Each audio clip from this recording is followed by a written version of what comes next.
Respecto de tamaño, cuanto más largo es el estímulo que deben leer, más dificultades tienen. Tienen dificultades también para acceder al significado de las palabras homófonas, ¿sí? Como tubo y tubo, tubo con B corta y tubo con B larga. Leen secuencias adecuadas, ¿sí? Pero no son palabras, son neologismos en muchos casos. Si estamos hablando de lenguas opacas, por ejemplo, tienden a regularizar las palabras, ¿sí? A leerlas a través de las reglas más simples, ¿sí? Como si leyeran boutique, ¿sí? Y por supuesto tienen dificultades con la lectura de textos. ¿Qué le pasa a estos niños? Que están basando su lectura solamente en la vía en la mediación fonológica. Están usando solo los procesos fonológicos. ¿Y qué tiene de malo? Ya vimos que así es una buena vía para llenar el léxico. Si este niño tiene 11 años, es un terrible problema, ¿sí? Esto es un lector inicial. Si no podemos hacer que un niño pueda leer diferencialmente las palabras nuevas de las palabras conocidas, lo que sucede es que no ha podido llenar esa memoria léxica que es necesario para ser un lector hábil. Entonces, no se ha podido de alguna manera instaurar adecuadamente esa memoria léxica y por lo tanto sigue siendo, a pesar de las oportunidades socioeducativas, de un ambiente adecuado, de no tener dificultades de otra índole, cognitivas, por ejemplo, sigue siendo un lector atrasado respecto de su edad, ¿sí? Es decir, esto no tiene nada de malo si estamos hablando de un niño de 6 años, ¿sí? Ahora, si estamos hablando de un niño de 10 años u 11 años, tenemos problemas. Incluso si estamos hablando de un niño de 9 años. En general, igual no es para establecer pautas, pero muchas veces, yo que a veces veo la consulta o la derivación, tercer grado es como el momento en que ya es un momento de ruptura, ¿no? Ya, sí, hasta es un momento en que la derivación, si no fue antes, es necesaria y es ya un momento crítico. La dislexia fonológica es el patrón contrario, justamente. Son chicos que tienen dificultades para leer las palabras nuevas o las menos frecuentes, los errores que producen son en general lo que llamamos lexicalizaciones, o sea, leer una palabra que no conocen por otra que conocen. ¿Y qué significa esto desde el punto de vista cognitivo? Que como no pueden usar la fonología, van al léxico, de alguna manera, ¿no? Su léxico intenta recuperar algo que se parece desde el punto de vista visual a esa forma. Entonces, en lugar de leer cono, que es una palabra poco frecuente, leen cara, por ejemplo, que es una palabra que tal vez, porque es más frecuente, ya tienen almacenada. Es decir, ¿qué pasó con estos niños? La exposición a los estímulos le ha permitido tener una memoria léxica, empezar a llenar su memoria léxica, no a través de los procesos de mediación que ayudan mucho, sino a través de, la exposición, un proceso más asociativo. Tienen una lectura con errores de este orden, ¿no? Una palabra por otra con mayor frecuencia, más reconocida por los niños. Es decir, no es que no ha podido ingresar información a su léxico, es mucho más complicado cuando se trata, ¿sí?, solo de exposición. Bueno, por supuesto, tiene dificultades para atribuir el sonido a las letras y además puede presentar otras dificultades desde el punto de vista de los procesos fonológicos, por ejemplo, que no solo que no pueda hacer esta tarea de recodificar los grafemas en sonidos, sino que puede tener dificultades para ensamblar, ¿sí?, en la producción oral o para analizar el estímulo visual, ¿sí? En cualquier etapa de este proceso puede haber dificultades. Entonces,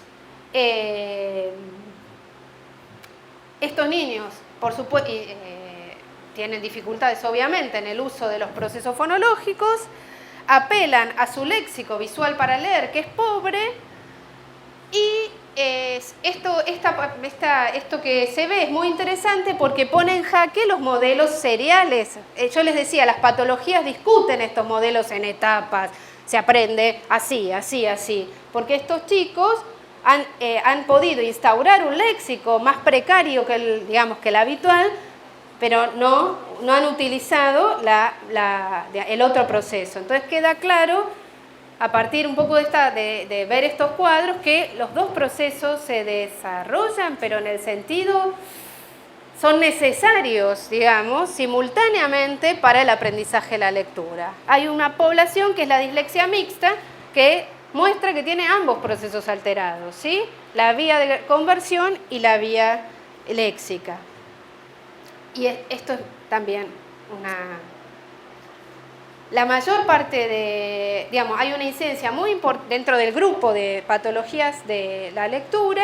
La dislexia fonológica es la más prevalente en nuestra población, la población hispana, ¿no? El 60% de los casos de dislexia tienen fonológica, es decir, tienen problemas en los procesos de recodificación. Bueno, esto no lo voy a contar. Para terminar con este tema de la lectura, en el medio, les decía, de la patología y del uso normal de los procesos, ¿sí? Y de un aprendizaje adecuado, hay un grupo que muchas veces aparece, ¿sí? Yo le contaba por ahí que una persona del equipo de investigación que trabaja en un hospital de Merlo me dice, me llegan derivaciones de chicos con dislexia. No son dislexia. Por supuesto, le pongo el test estándar, el test que se hace en población media, y sí, no da para la edad. Sin embargo, lo único que necesitan es un poco de horas más de entrenamiento, de aprendizaje, ¿sí? No es un niño, esto estoy hablando en general, por supuesto que hay un porcentaje que sí tiene. Hay poblaciones donde otros factores van esto que decía Alejandro, bueno, el entorno, la familiaridad con la lectura, las necesidades básicas, la escuela, el tipo de enseñanza, hay una serie de factores, ¿sí? Solamente lo que quiero decir es que si uno piensa más allá de la patología, uno tiene un instrumento, de alguna manera, pensando los procesos, tiene un instrumento para ver qué es lo que le pasa, qué proceso no está funcionando adecuadamente y tal vez intervenir ese proceso, ¿sí? Ver qué pasa con eso y tal vez no sea necesario una direccionalización tan directa hacia la terapéutica, ¿no? Hacia el diagnóstico clínico.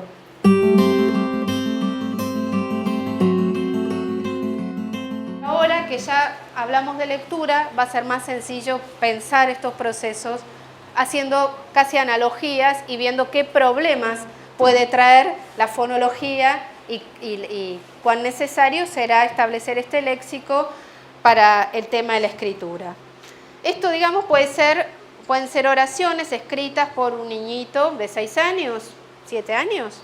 Hay algunas palabras que, esto es ficción, toda parecido a la realidad, va por cuenta de ustedes. Hay algunas palabras que tienen, ciertas dificultades, como por ejemplo el uso de la H. Hay algunas palabras entonces que este sujetito ha podido escribir adecuadamente y otras que no ha podido escribir adecuadamente, ¿sí? Que suponemos que hizo que pudiera escribir bien hermano y mal volví, desde el punto de vista de la norma, obviamente. Bueno, podemos pensar que nuevamente para escribir, ¿sí? Uno puede apelar, y los niños apelan a dos procesos. Un proceso que implica acceder a la información del significado de la palabra que uno quiere escribir y activar una forma, si esta forma ya está representada, ¿sí? Y es por eso que un niñito puede escribir, por ejemplo, hermano con H, porque supongamos que sea una palabra frecuente para él y que ya la ha escrito una cantidad de veces, entonces la tiene almacenada en su léxico. Por otro lado, la estrategia más habitual en los lectores iniciales será utilizar el proceso opuesto, digamos, convertir de alguna manera a través de una especie de autodictado los sonidos en letras, los fonemas en grafemas, digamos.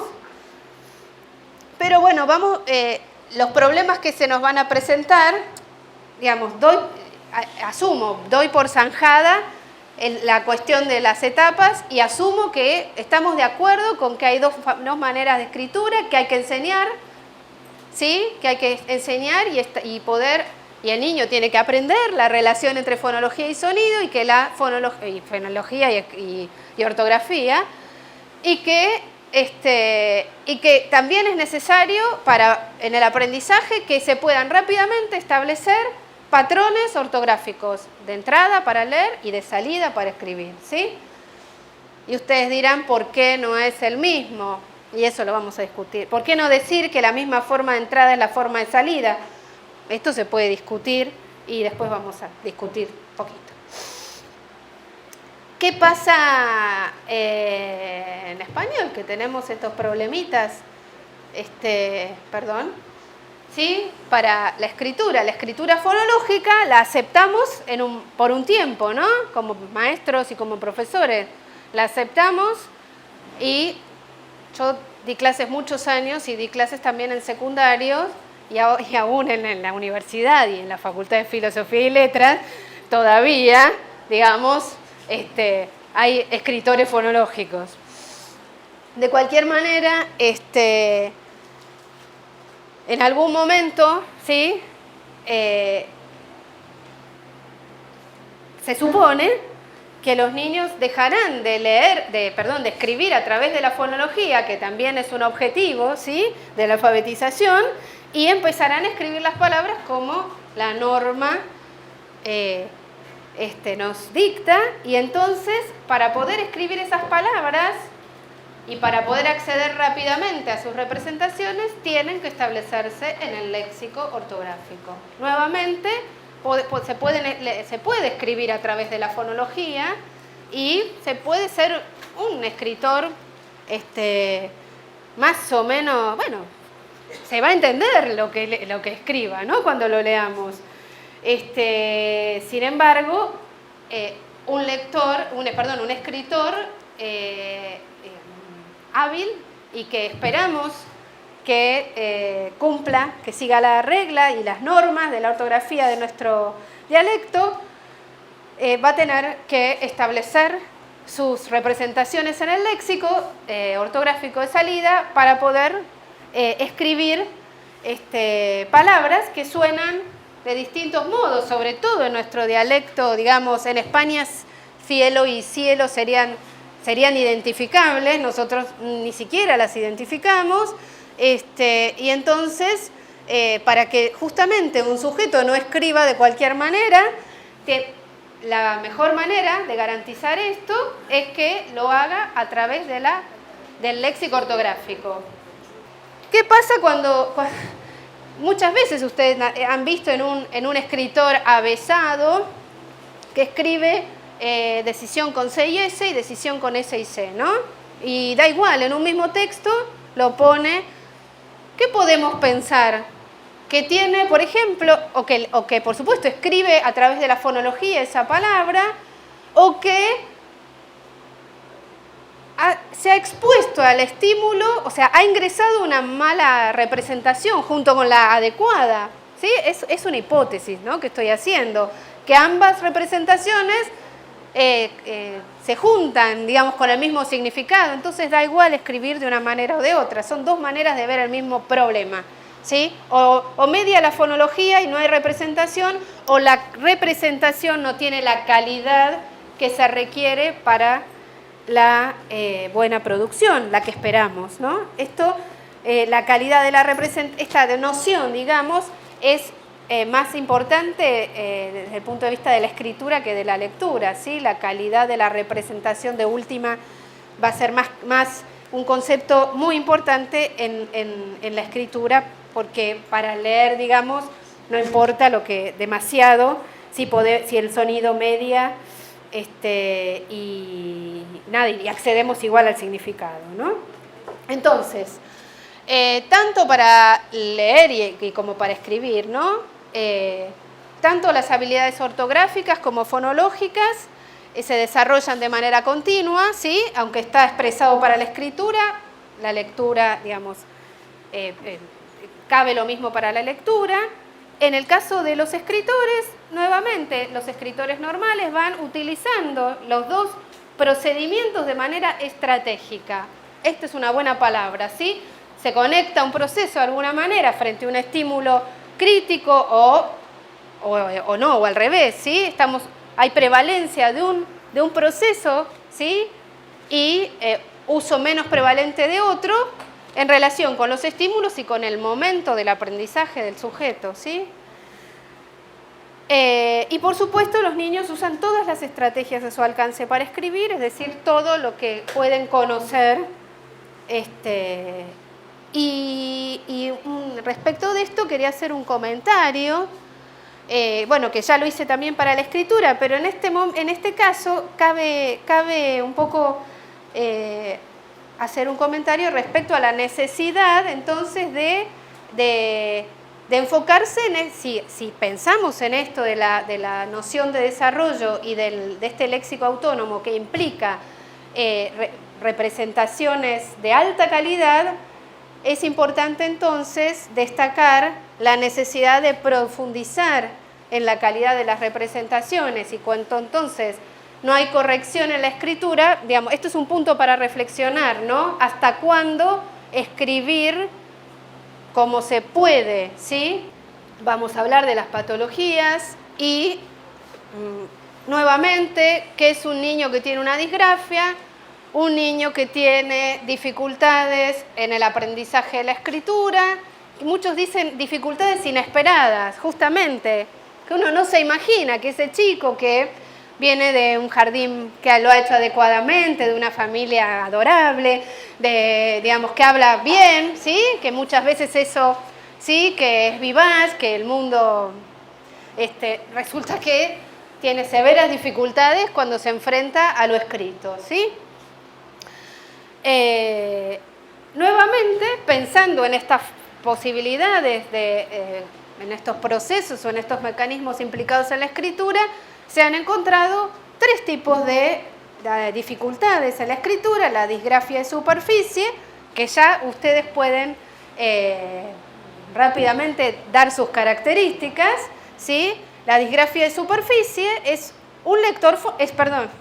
es un escritor fonológico, ahí abajo, por favor. Es un niño que escribe a través de la fonología. Nuevamente, no pasa nada si es un escritor inicial. Llega un momento en que empieza a pasar algo, ¿sí? Le escribe con esfuerzo, tiene dificultades justamente con las palabras de grafía ambigua, comete errores fonológicos, está marcado por el sonido, ¿sí? Usa los procesos de conversión y escribe igual las palabras que conoce y las que no conoce, ¿sí? No se han establecido en su léxico, y en las lenguas opacas cometería los famosos errores de regularización. Y entonces es un niño con dificultades para instaurar su léxico ortográfico. Se va a defender, digamos, como un escritor fonológico y va a tener, como todos, la escritura de palabras y la lectura de palabras son las columnas, ¿sí? Las columnas para entender lo que viene más adelante, que es lo importante, que sirve para comprender todo texto, ¿sí? O para escribir o para producir, ¿sí?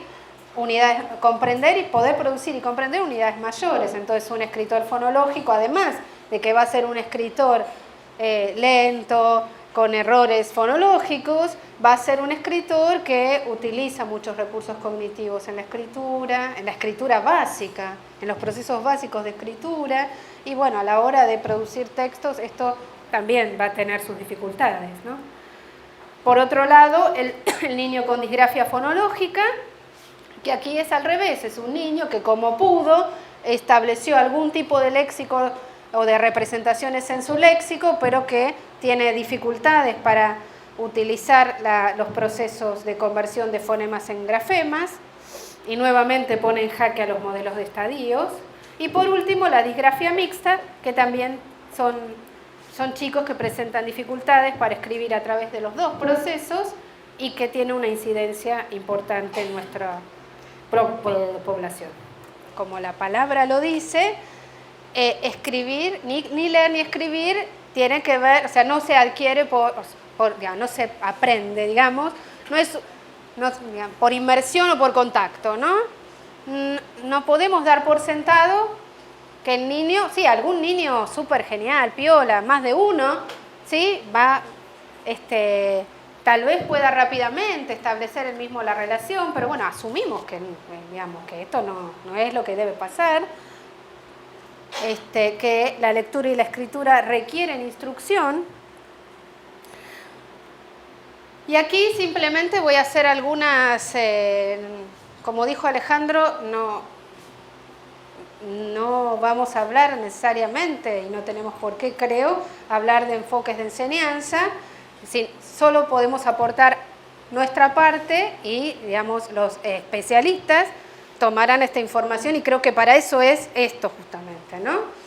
Pero bueno, más o menos sabemos que hay, o digamos, en la bibliografía, digamos, están explicitados básicamente dos enfoques, ¿sí? Para la enseñanza, que son por un lado lo que se conocen como descendente, analítico, global, que justamente parten de las unidades más complejas hacia las más simples, donde se hace mayor hincapié en el significado, en la comprensión, en lo funcional de la lectura y la escritura y da preferencia a lo visual sobre lo auditivo, mientras que están los otros métodos que se caracterizan por empezar o por hacer hincapié en unidades más pequeñas, subléxicas, y van hacia las unidades mayores, con énfasis en la decodificación. Y por supuesto hay métodos mixtos, ¿sí?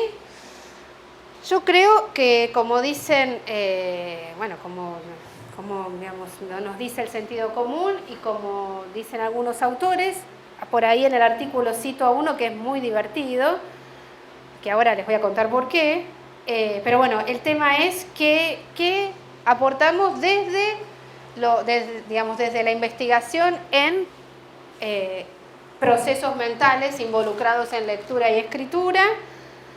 En principio que no hay una única receta, creemos que no hay una única receta, pero sí creemos que conocer cuáles son los mecanismos implicados nos puede abrir una puerta, ¿sí? Para entender cuál es el mejor, cuáles son los mejores, cómo combinamos, ¿sí? Cuándo hacemos hincapié en una cosa y en otra, sencillamente eso, ¿sí?